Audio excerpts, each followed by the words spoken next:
The last speaker before a 10-minute break is to take place is Winnipeg-born Avi Braemer.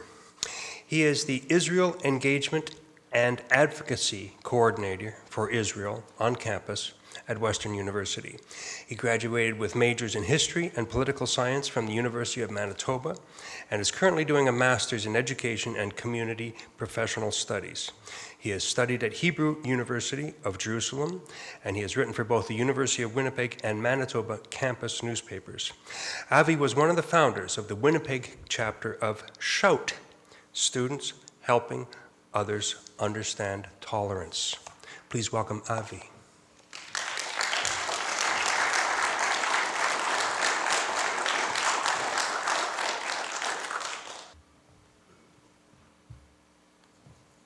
Before I get started, I just wanted to say what an honor it is to be here, to see that this event is happening, to see people here standing together.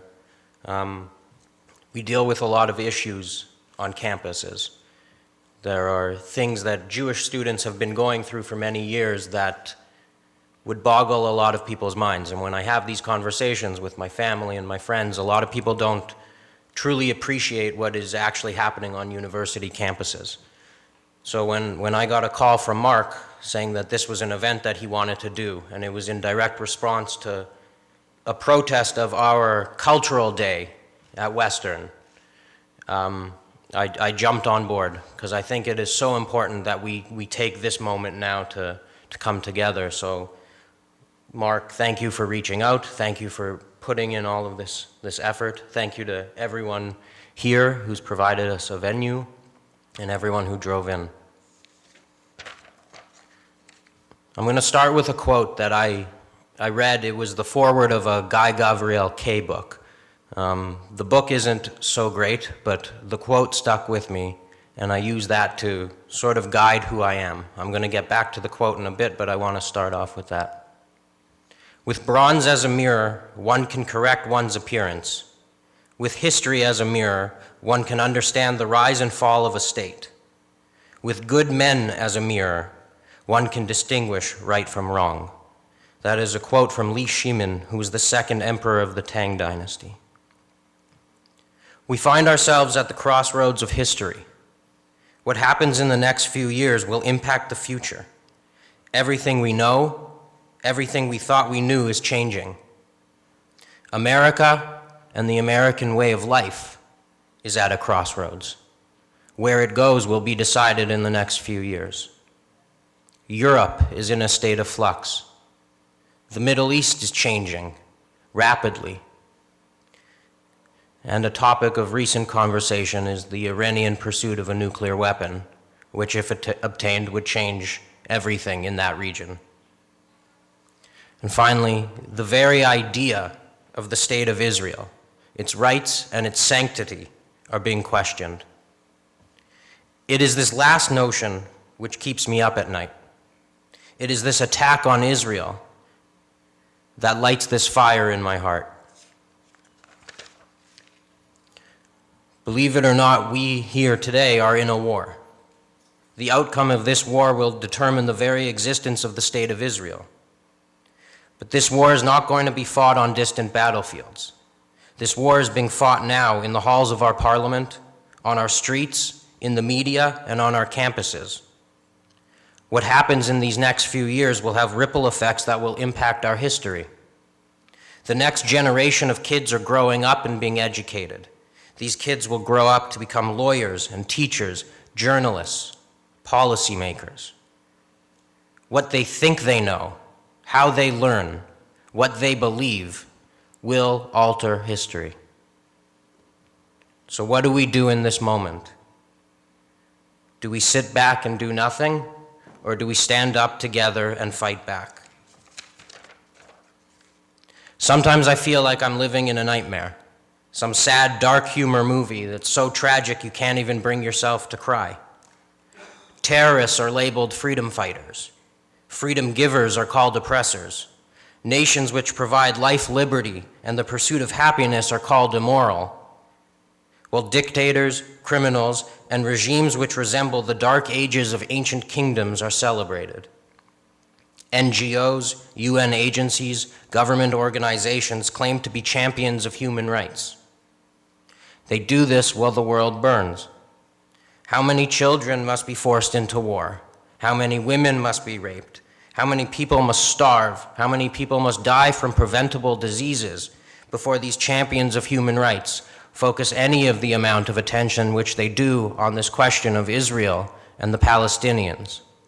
When they finally turn their attention to what truly ails the world, we'll have done our job. So how do we wake the world from this slumber? How do we escape from this nightmare? The answer is we fight. We fight with our minds, our thoughts, and our words. We have the truth on our side, and we will speak it. I will stand for Israel. I will stand for life, liberty, and the pursuit of happiness. I grew up hearing stories. My grandfather, when he was just 18 years old, stormed the beaches of Normandy in defense of freedom. I will carry on his fight. But who will stand with me? I don't care who you are or where you're from. I don't care where you were born, nor do I care about the color of your skin. I don't care about your religious beliefs or your sexual orientation. Your politics don't bother me. If you stand for Israel, I will stand with you.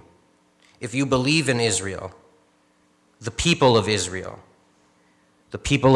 in the land of Israel, as promised by God and passed on by generation after generation, I will stand with you. If you believe in life and liberty and freedom and all the good that comes with it, I will stand with you. If you stand up to hate and intolerance, to fear-mongering and indoctrination, I will stand with you. If the names Auschwitz, Majdanek, and Treblinka carry any weight on your heart, I will stand with you. Never again will the words "never again" be an empty promise. I use that quote from the emperor that I started off this speech with as a means to guide my life. That all you can do is be who you are and be true to yourself. And if you do good, and if you treat others with respect, and if you stand up for what you believe in, you will find a path. That is why I keep those words so close to me. The very way information is being disseminated has changed. Blogs and social media are changing the landscape of how we learn. We must utilize this new approach and master it. No day can pass where we can sit quietly. We must be constant in our efforts. We must be constant in our vigilance. We must raise our voices so they are heard from the depths of the oceans to the heights of the heavens.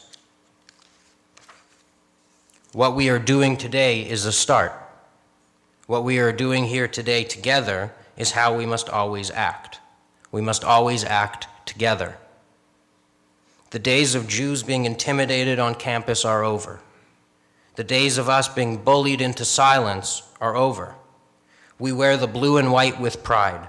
We hang stars of David from our necks and hold our heads high. Blood runs blue through our veins with feelings of Zionism. Zionism is my heartbeat. It is the fabric of my very being. We must stand with the students at Western and all universities. These are the foot soldiers on the front lines of this war. We must show them that they are not alone. We must show them that they have allies in the community. We must show them that when they stand for Israel, they have the world standing with them. The winds of change are blowing at Western. Jewish students are finally standing up and fighting back. We are no longer going to remain quiet. At Western, we just finished Israel Awareness Week. It is our 12-day response to Israeli Apartheid Week. We stood up on campus and we took the spotlight of their event and we shined it right back in their faces. We hit them with hard questions and thought-provoking tables. We brought in speakers which challenged their way of thinking. We used our words and our knowledge as our weapons, and we won. The time is now.